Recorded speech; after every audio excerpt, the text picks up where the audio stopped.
Paz de Cristo, meus irmãos, mais uma vez aqui pelo canal Reino de Deus, sempre procurando trazer alguma coisa que venha edificar a vida dos irmãos. E hoje nós vamos estar aí trazendo a sétima parte do estudo sobre as duas casas de Deus, amém? Sobre as duas casas de Israel, perdão.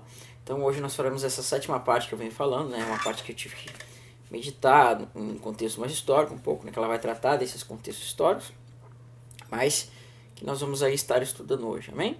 Então, se você ainda não é inscrito no canal, você pode estar se inscrevendo no canal, clicando ali no botãozinho inscrever-se e também compartilhando o vídeo. Você também pode se inscrever no outro canal que está na descrição, que é um canal mais voltado a notícias assim relacionadas a coisas que tem a ver com a palavra de Deus e com alguns assuntos atuais. Então, se inscreva aí no canal e compartilhe os vídeos. Então, hoje nós vamos estar tratando sobre a sétima parte das duas casas de Israel. Nós vimos no vídeo passado que é a questão dos gentios sendo chamados, uma série de coisas, né? Mas hoje nós vamos estar tratando aqui na sétima parte sobre o que? Sobre a divisão do reino de Israel. Nós vimos na parte 6 como os gentios, né, se tornariam aí também sacerdotes de Deus. Então hoje nós vamos ver como Deus vai dividir o reino de Israel em duas casas. Nós vamos entender nos próximos vídeos o quanto é importante se compreender essas coisas. Então primeiramente nós temos que entender que Israel, quando Deus chama Abraão, nós temos que entender que Abraão e os patriarcas, Abraão, Isaac e Jacó, e até os 12 filhos de Jacó e as suas esposas, eles viviam num contexto um contexto onde eles viviam em cabanas, em tendas, né? Então era um contexto de nomadismo, era um contexto onde não havia uma morada fixa, um lugar fixo, né? Então você pode ver que geralmente nas histórias de Abraão, Isaac até Jacó, havia essa constante mudança de lugar, né? Abraão saía de um determinado lugar, ia para outro, depois ele já estava em outro, e assim também se deu com Isaac e também com Jacó, ainda que seja com menos intensidade, mas a gente vê que tratava de um nomadismo, né? Então esse era a primeira etapa, vamos dizer assim, da formação desse povo, num contexto mais literal. Mas a gente vai ver que depois, né, os descendentes de Abraão, que seriam as 12 tribos, nós vamos ver que no contexto histórico, eles vão passar a estar debaixo de uma escravidão no Egito, né? Então as 12 tribos elas se estabelecem na terra de Gósen, e lá, né, elas se multiplicam a ponto de ficar em torno de 600 mil homens, e Faraó, né, os faraós que vieram depois do contexto de José, eles vão escravizar os filhos de Israel. Isso vai ter um contexto de escravidão, né? Então a nação, aquele povo, ficou debaixo desse contexto de escravidão. Então Deus vai levantar a Moisés, e Moisés vai tirar o povo do Egito e vai levar até o deserto. Lá então a gente vai ver que começa a haver essas divisão de tribos de forma mais clara na escritura, né? Não havia uma divisão clara antes disso. Depois, quando chega lá no tempo de Moisés, a gente vê que vai haver essa divisão das tribos. O próprio Deus vai estabelecer coisas para essas tribos, né? Vai estabelecer critérios e etc. Mas no século 13 a.C., sob a liderança de Josué, Israel, né, com a tomada de Canaã, eles abandonam o nomadismo. Então Josué ele vai levar o povo do deserto, né? Moisés leva até o deserto, e lá aquele povo eles por não crerem eles morrem, né? Os seus filhos que vão entrar na terra. E a gente tem uma revelação aí que a gente vai falar mais pra frente, tá? E Josué é que vai introduzir o povo na terra. Josué vai estar introduzindo o povo na terra, né? E quando eles são introduzidos na terra, aí sim eles deixam uma postura de nomadismo e passam a se estabelecer como uma nação. E os territórios de cada tribo vão ser estabelecidos. Então eles passam a residir nesses territórios, né? Então agora Israel, né? Esse contexto de 12 tribos já não é mais um período de nomadismo, mas sim um período onde se é estabelecido o quê? Já esse contexto das 12 tribos tendo o seu lugar fixo de moradia. Agora, no século XI, né, sob a liderança de Saul, no século XI, passa a haver um reino em Israel. Então Saul, bem dizendo, ele foi o primeiro rei de Israel. É claro que nós haviam juízes, né, antes dos reis, e esses juízes eles tinham certa autoridade por determinadas regiões, então eles cuidavam e julgavam o povo em determinadas regiões. Mas quando no século XI o povo, né, não pela vontade de Deus, mas eles pedem um reis, né, para que eles fossem semelhantes às nações, você vê que Deus dá Saul para eles, e Saul passa o quê? Saul passa a reinar sobre eles, sobre as 12 tribos unidas. Né? Então você tem Saul como cabeça, que vai reinar sobre as 12 tribos. Davi, depois, posteriormente, né? Davi toma o lugar de Saul devido à desobediência de Saul, e ele passa agora Saul a reinar sobre as 12 tribos no lugar de Saul. Saul então ele desobedece a Deus, e depois Davi toma o lugar de Saul e passa a reinar sobre essas 12 tribos. Mas depois da morte de Davi, Salomão assume o poder. Então no tempo de Salomão você vai ter um reino próspero, né? Um reino que o ouro era tão abundante quanto ferro, né? Era um reino que tinha abundância de ouro. E ao ponto que as pessoas já menosprezavam a prata e o bronze. E depois da morte de Salomão, Roboão assume o reino, né? Então Roboão quando ele vai assumir o reino, nós vamos ver que vai haver ali uma divisão do reino, onde o reino vai ser dividido em casa de Judá, onde Roboão ele vai ser rei apenas sobre a casa de Judá, e a gente vai ver que essa casa de Judá ela vai ser formada dos judeus, ou melhor, da tribo de Judá, da tribo de Benjamim e alguns levitas. E a casa de Israel vai ser formada das outras 10 tribos, né? As outras 10 tribos vão formar a casa de Israel. Então, Jeroboão vai reinar sobre essas 10 tribos. Então, Reino do Sul vai ficar sendo a casa de Judá, onde os descendentes de Davi vão reinar sobre a tribo de Judá, Benjamim e alguns levitas. E no norte nós vamos ter as restantes outras 10 tribos, né, que vão estar sob o domínio de um efraimita aí. Isso nós vamos ver no restante do vídeo.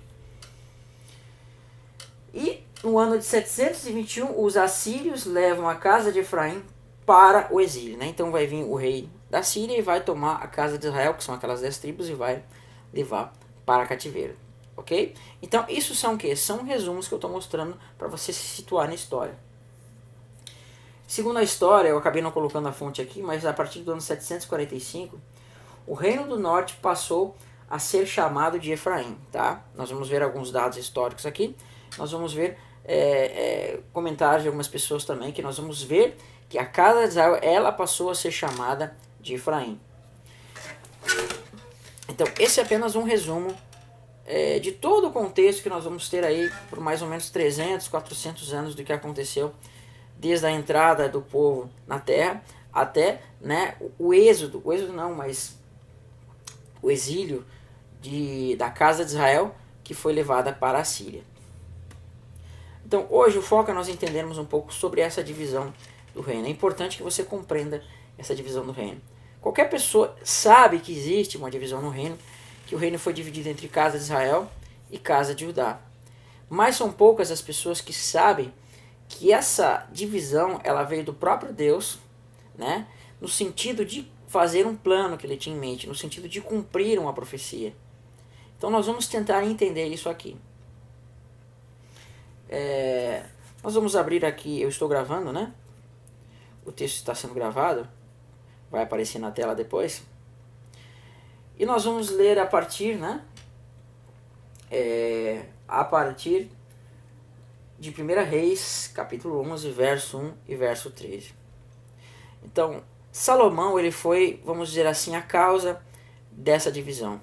Como nós sabemos, Salomão ele era um homem sábio, foi um homem ungido com sabedoria. Mas no final da sua vida, ele acabou pervertendo-se, né?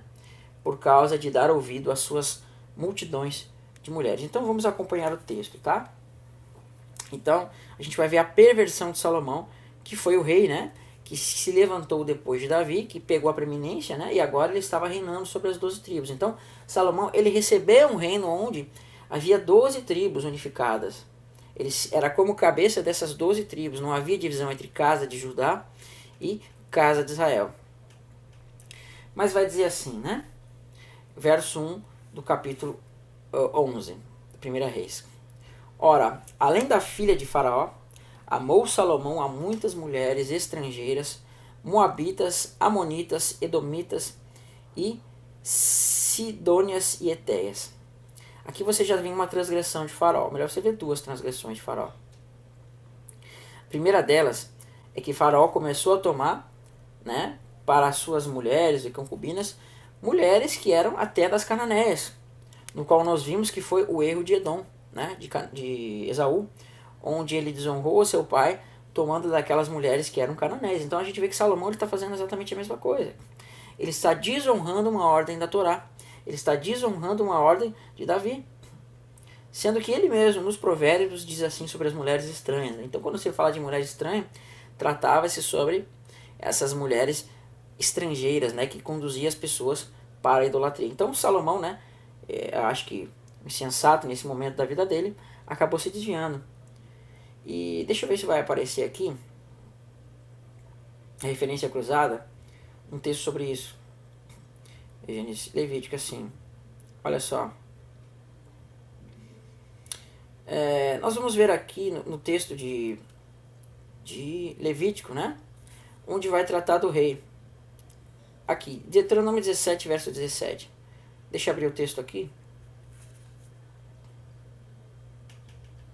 Vai dizer assim. Verso 14 de Deuteronômio 17. Olha o mandamento de Deus, como Salomão ele quebrou esse mandamento. Só para motivo de informação, esse vídeo vai ser um vídeo grande, tá? Eu creio que ele vai ter em torno de 1 hora, mais ou menos. Então vai dizer assim: quando entrares na terra que te dá o Senhor teu Deus, e a possuíres, e nela habitares, e disseres, estabelecerei sobre mim um rei, como todas as nações que se acham ao redor de mim, vê que não é da vontade de Deus, e estabelecerás com efeito sobre ti como um rei aquele que o Senhor teu Deus escolher. Homem estranho, que não seja dentre os teus irmãos, seja estrangeiro, não estabelecerá sobre ti, e sim um dentre eles. Porém, o rei, né, este, não multiplicará para si cavalos, nem fará voltar o povo ao Egito, para multiplicar cavalos, pois o Senhor vos disse, nunca mais voltareis por esse caminho. Tampouco multiplicará para si mulheres, para que seu coração não se desvie, nem multiplicará muito para si prata e ouro. Amém? Então nós vamos voltar para o texto que nós estávamos. Deixa eu ver se eu vou conseguir voltar aqui pela ferramenta. Então nós vemos que Salomão ele vai ter aí em torno de 1000 mulheres. Então, primeiro, Salomão foi o rei que ele teve muita prata, ele multiplicou a prata. Salomão ele foi o rei que ele teve muitas e muitas mulheres, né? Acho que nunca ninguém teve tanta mulher na humanidade. E ninguém foi tão rico na humanidade quanto Salomão. Dizem que a fortuna dele chegava a quase trilhões, né? Não tenho certeza, estou só conjecturando, mas eu já ouvi quem falando. Então você não tem nenhum homem na face da terra que tenha tido essa fortuna. E nós vamos ver que ele também, algum texto aqui que eu não lembro agora, que eu acabei não marcando, vai dizer que ele vai multiplicar cavalos para si. Então ele está fazendo tudo de errado.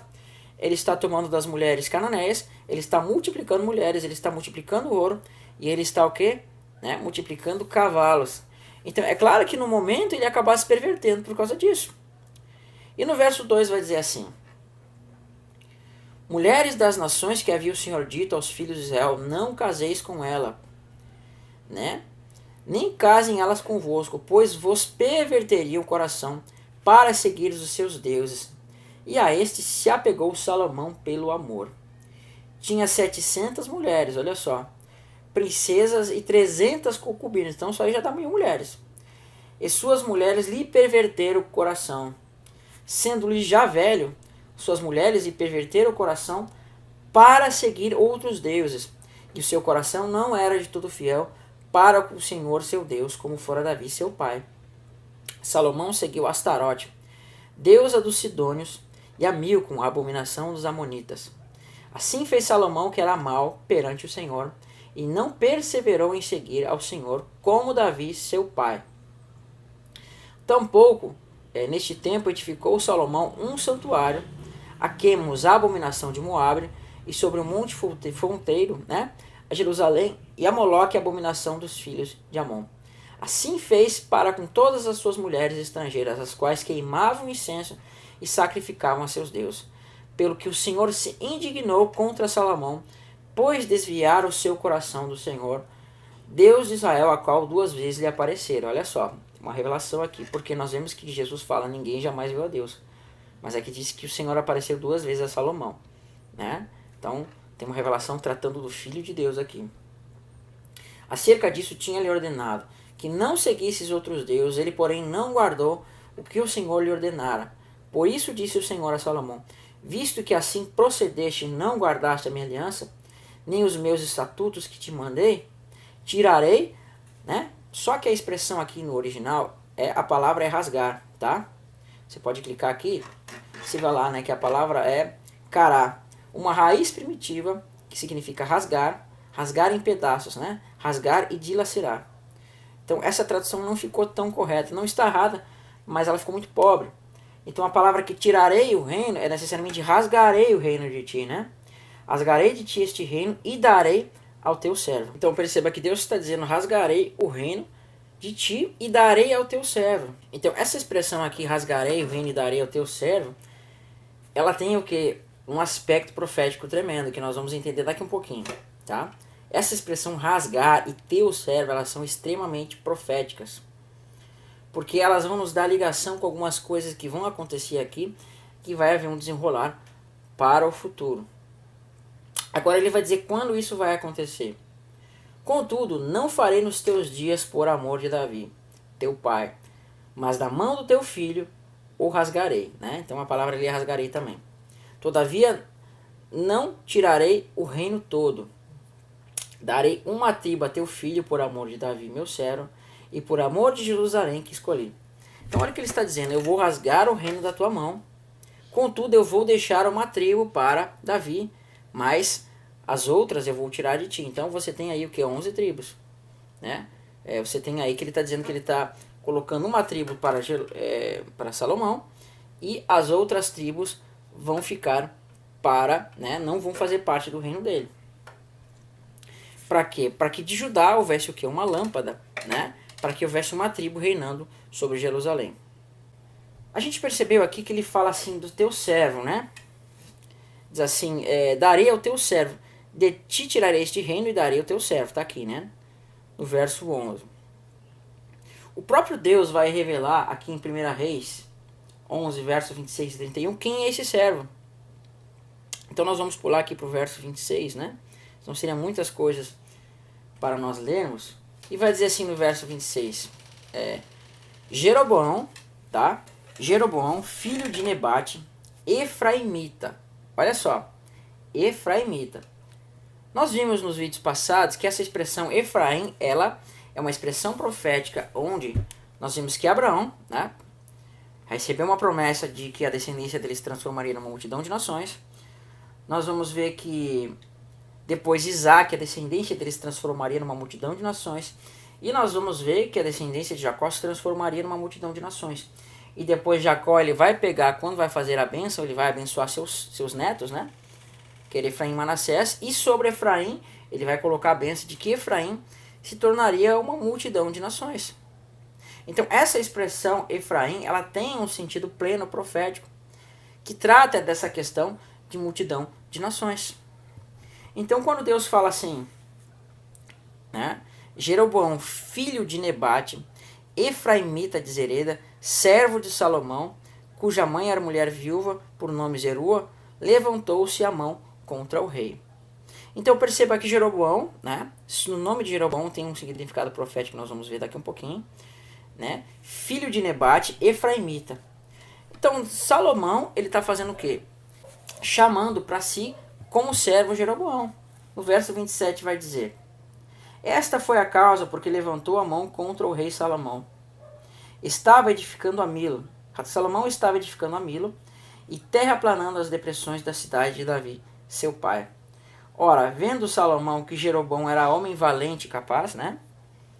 Moço laborioso, ou seja, um homem que sabia trabalhar bem, ele o pôs sobre todo o trabalho forçado da casa de José. Olha que tremendo isso daqui, né? Um efraimita está sendo colocado sobre a cabeça da casa de José. Então lembra que a gente viu lá atrás que diz assim, lá no verso 11 que diz assim, tirarei de ti este reino e o darei a teu servo. Então quando nós vemos no verso 27 que diz assim, esta foi a causa porque levantou a mão contra o rei Salomão, No verso 28 diz: ora, vendo Salomão que Jeroboão era homem valente, capaz, moço, trabalhador, lhe pôs sobre todo o trabalho forçado. Então você vê aqui que Jeroboão, né, ele era um servo de Salomão. Então você vê que Salomão, o próprio Salomão, vai levantar um servo, e esse servo vai se levantar contra ele, e esse servo é da tribo de Efraim, né? Então você vê que está apontando a profecia de Efraim, Jeroboão, está apontando o servo que vai tirar o reino de Salomão, né? E está apontando essa expressão servo. E nesse termo Jeroboão, olha o que diz no termo Jeroboão. Olha o que significa a expressão Jeroboão. Olha lá, Jeroboam, né, procedente da raiz tal. Jeroboão, que significa o povo contenderá. Então Salomão, ele está levantando um homem que sobre si levantava o que? A expressão, o povo contenderá. Então só aqui você já tem uma revelação. Porque é dito que esse servo ia tirar o quê? Ia tirar o reinado, né? Ia tirar o reinado de Salomão, ou do filho de Salomão, sobre essas tribos. Então o texto já está explicando. O povo contenderá, né? O povo vai fazer uma contenda contra a descendência de Davi e vai se rebelar. E o texto vai dizer mais no verso 29. Sucedeu que neste tempo que saindo de Jeroboão de Jerusalém, encontrou ele o profeta Aías, o silonita, né, no caminho, e este se tinha vestido de uma capa nova, e estava a sós os dois no campo. Estavam a sós, né? Aías, que é o profeta, pegou a capa nova que tinha sobre si e rasgou em 12 pedaços. Eu fiz um comentário aqui. Aqui está o cumprimento de Deus ter dito a Salomão: rasgarei o reino, né? Então olha só, a gente viu lá em cima que é dito que Deus ia rasgar o reino de Salomão, né? Ia rasgar o reino de Salomão. Então o que ele faz agora aqui? Nós vamos ver que o profeta Aías, ele chega para Jeroboão e rasga o seu vestido em 12 pedaços. Esses 12 pedaços está apontando para quê? Para as 12 tribos de Israel. E disse a Jeroboão: toma 10 pedaços, porque assim diz o Senhor Deus Israel: eis que rasgarei o reino da mão de Salomão, né? E a ti darei 10 tribos. Então olha como está acontecendo a profecia que foi dita, que Deus rasgaria o reino de Salomão e daria ao seu servo. Então o que nós estamos vendo aqui? Aías fazendo o cumprimento da promessa. Ele pegando, rasgando o seu vestido, né? E esse vestido representando o reino, sendo tirado, né, aqueles 12 pedaços, e sendo entregue 10 na mão de Jeroboão. Então Jeroboão ficou com 10, mas, né, Salomão ficou aí com o restante. Porém, ele terá uma tribo por amor de Davi, meu servo, e por amor de Jerusalém, cidade que escolhi de todas as tribos. Então perceba que tremendo isso que Deus está fazendo. Ele está nesse cumprimento literal, na verdade esse cumprimento de um ato profético, ele está o que? Mostrando essa divisão do reino. Então Judá, a tribo de Judá, né, vai ser comandada por um rei da tribo de Davi, e agora um efraimita, que é Jeroboão, vai reinar sobre os restantes das tribos. Então você consegue perceber como há uma coisa profética aqui, como Deus agora está mostrando que aquela profecia que foi dada para Efraim está agora sobre Jeroboão, e ele está sobre essas 10 tribos. Então é como se essas 10 tribos agora estivessem dentro desse cumprimento profético que aponta para Efraim, né? O próprio Salomão busca o servo que lhe tomaria o reino, quando ele chama a Jeroboão, que era um efraimita. Deus utiliza o termo servo para mostrar o cumprimento de quem tomaria o reino de Salomão. E a expressão Efraim foi utilizada para demonstrar o contexto profético que nós vimos lá no passado, em Gênesis. E o profeta Aías entrega o reino a Jeroboão, quando ele rasga, né, o reino em 12 partes e entrega 10 partes, o vestido entrega 10 partes para Jeroboão, mostrando que ele reinaria sobre essas 10 partes. Né? Então ele rasga em 12 pedaços para representar as 12 tribos, rasga o reino de Salomão e entrega 10 tribos para Jeroboão, deixa uma tribo para Davi, mas, ou seja, como a gente viu lá no tempo de Salomão, que esse rasgar do reino não seria feito no tempo de Salomão, mas seria feito no tempo do seu filho. Vou até ler de novo lá para nós vermos, né?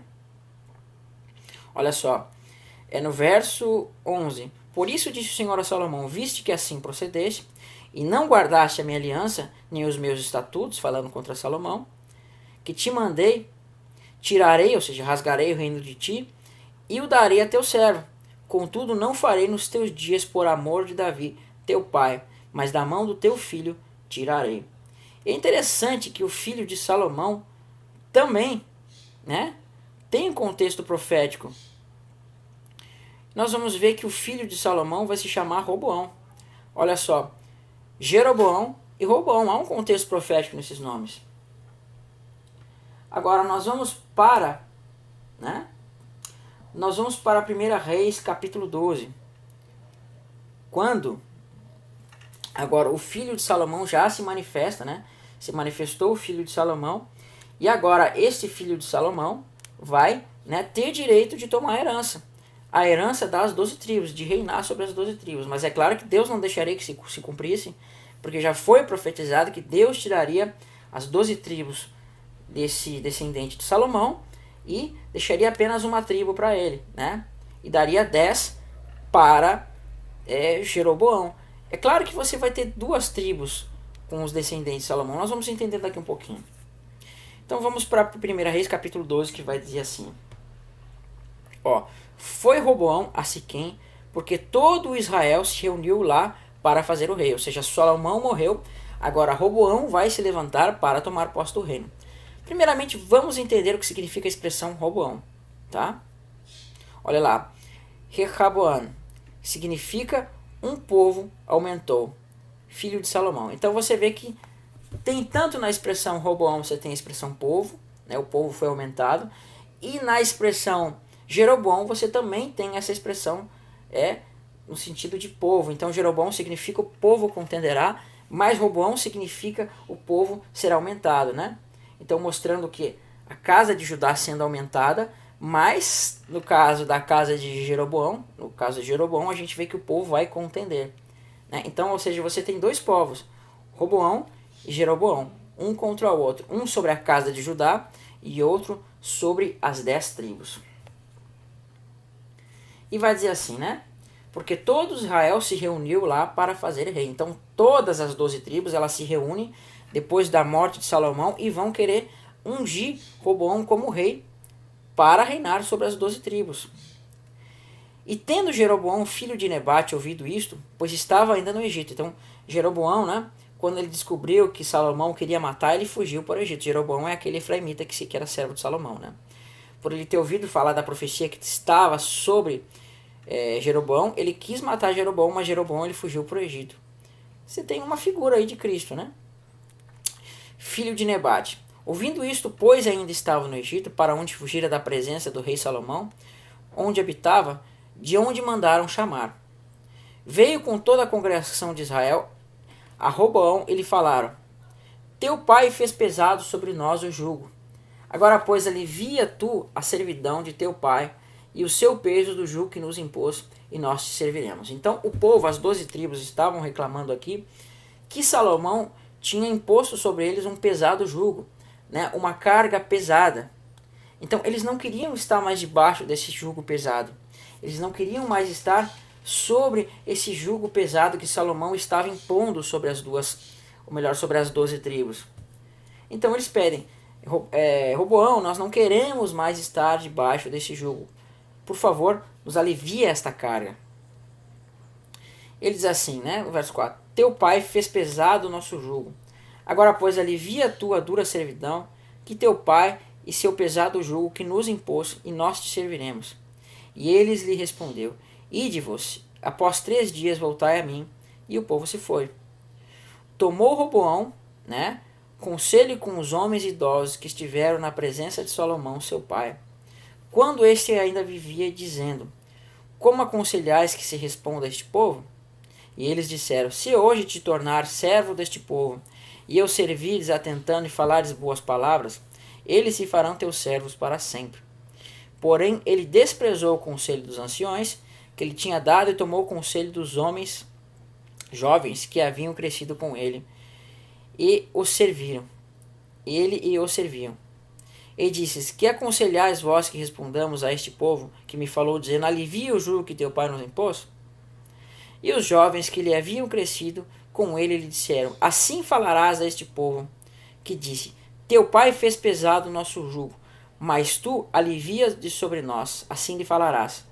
Meu dedo mínimo é mais grosso do que os lombos do meu pai. Ou seja, em vez dele aliviar, ele está dizendo, se os lombos do meu pai eram pesados, o meu dedo mínimo, né? Ele é mais pesado que os lombos do meu pai. Ou seja, o meu jugo vai ser muito pior que o do meu pai. Assim, se meu pai vos impôs um jugo pesado, eu ainda vou-lo aumentarei. Mas meu pai vos castigou com açoites, porém vos castigarei com escorpiões. Veio, pois, Jeroboão a todo o povo ao terceiro dia a Roboão, como o rei lhe ordenara, dizendo, voltai a mim ao terceiro dia. Dura resposta deu o rei ao povo, porque desprezaram o conselho que os anciões haviam dado. E falou segundo o conselho dos jovens, dizendo, meu pai fez pesado o vosso jugo, porém eu ainda agravarei o meu mais. Meu pai vos castigou com açoites, eu, porém, vos castigarei com escorpiões. E o rei, pois, não deu ouvido ao povo, porque este acontecimento vinha do Senhor para confirmar a palavra que o Senhor tinha dito por intermédio de Aías, o Silonita, Jeroboão, filho de Nebate. Então olha que tremendo, Deus fez Roboão receber esse conselho de não atender ao povo, para quê? Para que o povo fosse dividido mesmo. Né? Então assim Deus estaria cumprindo a profecia. E vai dizer mais, vendo pois todo Israel que o rei não havia dado-lhe ouvidos, reagiu dizendo, que parte temos nós com Davi? Não há para nós herança no filho de Jessé. As vossas tendas, ó Israel, cuida agora tua casa, ó Davi. Então Israel foi-se das suas tendas. Então nós vemos aqui que o Israel, né, as tribos de Israel, deixaram de seguir quem? A Roboão, que era o filho de Salomão. Então aqui está se cumprindo essa divisão, né, onde o povo parou de seguir aqui a Roboão. Agora vai dizer assim, quanto aos filhos de Israel, porém, que habitavam na cidade de Judá, sobre eles reinou, né, sobre eles reinou Roboão. Então nós vemos que Roboão ele vai passar a continuar reinando sobre, né, aqueles que habitavam em Judá, ou seja, a tribo de Judá e também Benjamim. O texto já está mostrando que aqueles que habitam nas cidades de Judá, você tem o que? Benjamitas, que habitam na cidade de Judá, e você tem também alguns levitas, que vai aparecer no texto depois. Então veja como está se cumprindo que Deus ele deu o quê? 10 tribos para Roboão, né? Quando diz assim o povo, Israel vai-se das suas tendas, e aí a gente vê que Israel deixou de seguir a casa de Davi, nós vamos ver que eles agora não estavam mais sob o domínio de Roboão. Não estavam mais sob o domínio de Roboão. E agora apenas aqueles habitantes das cidades de Judá é que passaram a ser dominados por Roboão. Né? Então se cumpriu exatamente o que foi dito pelo profeta Aías, onde ele ficaria apenas com aqueles que estariam em Judá. Então vou ler aqui o que eu escrevi aqui. Israel foi-se das suas tendas. Né? Só para resumir o que nós falamos. Quando diz assim que Israel foi-se das suas tendas, isso é o cumprimento do nome Jeroboão. Né? O povo contenderá. Então você vê o povo contendendo contra Roboão. O povo contendeu e agora Jeroboão vai ficar dominando sobre esse povo. Judá permaneceu fiel com Roboão para cumprir o que Aías predisse. Israel se rebelou contra a casa de Davi, ou seja, a casa de Israel, que é formada por essas 10 tribos, se rebelou contra a casa de Davi, no qual vem a descendência de Salomão, que nós vimos que aconteceria nos dias de Salomão essa divisão, né? E buscaram a Jeroboão para o fazer rei. Benjamim se unifica a Judá, e isto veio do Senhor. No verso 25, olha só, no verso 21, vai dizer assim, verso 20, tá? Não, verso 19, perdão. Assim Israel se mantém rebelado contra a casa de Davi até o dia de hoje. Tendo ouvido todo Israel que Jeroboão tinha voltado, mandaram chamá-lo para a congregação, e o fizeram rei sobre todo Israel. Ninguém senão a casa de Davi, senão somente a tribo de Judá. Né? Então você vê que apenas a tribo de Judá que não seguiu a Jeroboão. Então você vê essa divisão, Judá seguindo o Roboão e os restantes das tribos seguindo aí a Jeroboão. Vindo, pois, Roboão a Jerusalém, reuniu toda a casa de Judá e a tribo de Benjamim. Então você está vendo a unificação de Judá com Benjamim. 180.000 escolhidos, destros para a guerra, para pelejar contra a casa de Israel. Então olha só, a gente está vendo uma peleja da casa de Judá contra a casa de Israel. Então já veio aqui uma divisão, né? Casa de Judá e casa de Israel. Então coloque na sua mente que toda vez que você vê a expressão casa de Israel, significa que está apontando para aquelas tribos que ficaram debaixo do domínio de Jeroboão, amém? E quando você vê casa de Judá, significa todas aquelas tribos que ficaram sob o domínio dos descendentes de Davi. Porém vem a palavra do Senhor Deus a Semaías, homem de Deus, dizendo: Fala a Roboão, filho de Salomão, rei de Judá, e a toda a casa de Judá e a Benjamim, e ao resto do povo, dizendo: Assim diz o Senhor, não subireis nem pelejareis contra vossos irmãos, os filhos de Israel, cada um volte para sua casa, porque eu é que fiz isso. E obedecendo eles a palavra do Senhor, voltaram como lhe está ordenado. Né? Então, o que veio do Senhor? Justamente essa divisão. Foi o próprio Deus que fez essa divisão entre casa de Israel e casa de Judá, colocando sobre a casa de Israel um efraimita, que era Jeroboão, que vai dominar sobre essa casa, sobre essas 10 tribos. E agora sobre Judá a gente vê essa unificação de Benjamim com Judá, onde Roboão ele vai dominar, né, e também os descendentes de Davi vão estar aí sobre essas 2 tribos. Então nós vimos que essa questão da divisão, como foi dito pelo próprio profeta, né, que apareceu aqui pelo próprio Senhor, né, e cada um voltou para sua casa, não houve essa briga entre a casa de Judá e a casa de Israel. Nós vimos que isso, né, veio para fazer o cumprimento desse propósito de Deus, que era rasgar o reino da descendência de Salomão, e agora ele dividiu em 2 casas, a casa de Israel e a casa de Judá. Né? Então, cumpriu-se o que foi dito que aconteceria com Roboão. Então agora nós vamos ter assim a seguinte configuração, que nós vamos ver ao longo dos vídeos, tá? O reino dividido. Vai ficar o reino do sul, que vai ser Judá, Benjamim e alguns levitas. Então na cidade de Judá haviam alguns benjamitas, né? E os levitas eles ficavam naquelas cidades próximas que foram designadas para ele. Mas Deus ele preservou alguns levitas para que houvesse sacerdócio, né? Mas, ou seja, todo esse conjunto ficou conhecido como casa de Judá. Então onde vai ter essas 3 tribos, que é a casa de Judá, Benjamim e alguns levitas. É claro que ao longo da história no próprio livro de Reis, que pouca quantidade, poucos, né? Muito poucos das outras tribos acabaram voltando depois e habitaram em Jerusalém. Isso vai estar mais para frente, mas foram muito poucas pessoas, que não caracteriza como se uma tribo tivesse voltado, mas apenas algumas pessoas voltaram e começaram a habitar junto com Judá, né? E agora o reino do norte se tornou as tribos restantes. Todas as outras tribos, incluindo Levita, a grande maioria dos levitas, né?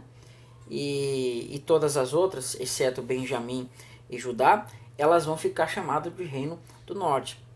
Essa vai ser chamada de casa de Israel. Mas em 721, o Império Assírio ele vai levar cativo a casa de Israel. Então vamos ver em 2 Reis, né? Aí a gente já vai lá para outro livro. Em 2 Reis, capítulo 17. Capítulo 17, verso 1 a 23, tá? Nós vamos ler aqui, que vai estar dizendo assim: No ano 12º de Acás, rei de Judá, começou a reinar Oséias, filho de Elá. Reinou sobre Israel, em Samaria, 9 anos. Samaria passou a ser a capital da casa de Israel, a capital do reino do norte. Assim como Jerusalém era a capital do reino do sul, onde ficava estabelecido o reino de Judá, nós vamos ver que Samaria era a capital do reino do norte. Né? Então todas as tribos elas tinham como capital esse lugar que era Samaria. E ele reinou sobre Israel, ou seja, a casa de Israel, em Samaria 9 anos. Fez o que era mal perante o Senhor, contudo não como os reis de Israel que foram antes dele.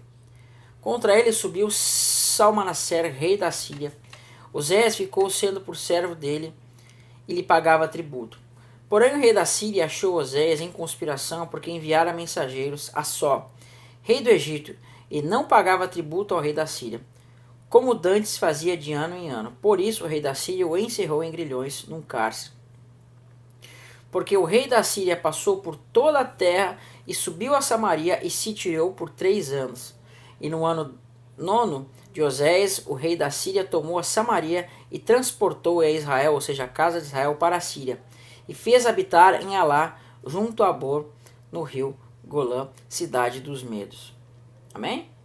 E vai dizer mais assim: tal sucedeu porque os filhos de Israel pecaram contra o Senhor seu Deus, que os fez subir da terra do Egito, debaixo da mão de Faraó, rei do Egito, e temeram outros deuses, e andaram nos estatutos das nações que o Senhor lançara diante dos filhos de Israel, e nos costumes estabelecidos pelos reis de Israel. E os filhos de Israel fizeram contra o Senhor seu Deus o que não era reto, e edificaram para si altos e todas as cidades dos atalaias dos vigias para a cidade fortificada. Levantaram para si colunas e postes ídolos em todos os altos e outeiros debaixo de todas as árvores frondosas. Queimaram ali incenso em todos os altos, como as nações que o Senhor expulsara diante deles, e cometeram ações perversas e provocaram a ira do Senhor. Aí vai dizer aqui: o Senhor advertiu a Israel e a Judá por intermédio de todos os profetas e todos os viventes, dizendo: voltai dos vossos maus caminhos. E ele vai falando aqui qual o motivo dessa rejeição, qual eles foram levados para a Síria. Agora, aqui no verso 18 tem uma coisa interessante, até o verso 21, tá?